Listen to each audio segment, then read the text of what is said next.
Hello everyone, welcome back to my channel, The Notes Corner. I hope you are all good. So today we discuss nature of jurisprudence. Jurisprudence का nature अलग अलग period में बदलता आ रहा है। इसको समझने के लिए हमने इस नेचर को मेन अप्रोचेस में डिवाइड कर दिया है। जैसे फर्स्ट है theological approach, second divine approach, third metaphysical, fourth scientific approach. ठीक है, फर्स्ट बात करते हैं, देखते हैं।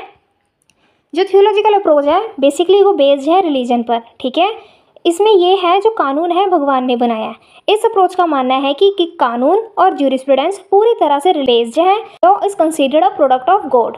जब सब कुछ भगवान ने क्रिएट किया है तो कानून भी उन्हीं का बनाया हुआ है, इसलिए गॉड्स लॉ इज सुप्रीम। हर इंसान को इसको फॉलो ही करना पड़ेगा। ठीक है, जैसे एग्जाम्पल और थिंकर्स क्या कहते हैं ये देख लेते हैं।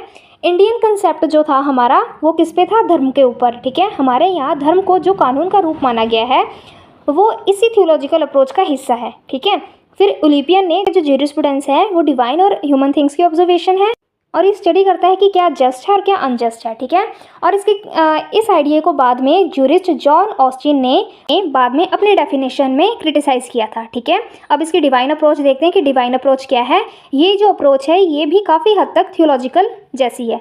इसके अंदर कानून के सोर्सेज को डिवाइन माना जाता है, मतलब गॉड गिवन। ठीक है, डिवाइन का मतलब होता है गॉड गिवन। एशियन टाइम में माना जाता था कि राजाओं के कानून के पीछे भी डिवाइन इंस्पिरेशन है। ठीक है, एग्जांपल जैसे मैं दे देती हूँ आपको।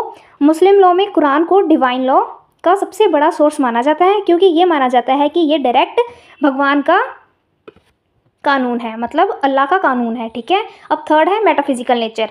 मेटाफिजिकल नेचर में ये है, मेटाफिजिक्स फिलॉसफी की वो ब्रांच है जो रियलिटी, एग्जिस्टेंस, ट्रुथ और नॉलेज के बिल्कुल फंडामेंटल नेचर को स्टडी करती है। ठीक है, इस पीरियड में एक बड़ा बदलाव आया जो थियोलॉजिकल यानी धार्मिक नेचर से बदलकर रैशनल नेचर में ट्रांसफॉर्म कर दिया। ठीक है, सबसे बड़ी बात ये हुई कि ज्यूरिस्प्रूडेंस को रिलीजन से अलग कर दिया गया।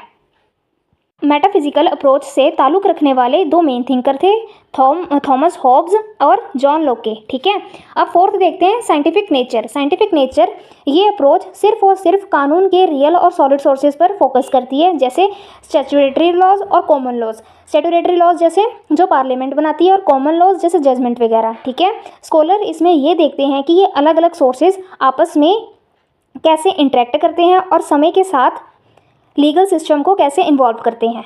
ठीक है, ये अप्रोच मानती है कि कानून कोई रुका हुआ कंसेप्ट नहीं है, ये कॉम्प्लेक्स और डायनेमिक है। ठीक है, जिस पर सोशल, कल्चरल और पॉलिटिकल फैक्टर का असर पड़ता है।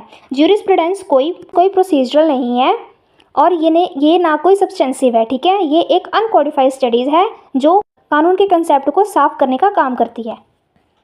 ये चारों थे इसके नेचर। पहला था थियोलॉजिकल जो गॉड गिवन माना जाता था। डिवाइन अप्रोच भी थियोलॉजिकल के ऊपर बेस था। ठीक है, मेटाफिजिकल इसमें थोड़ी सी तब्दीली आई।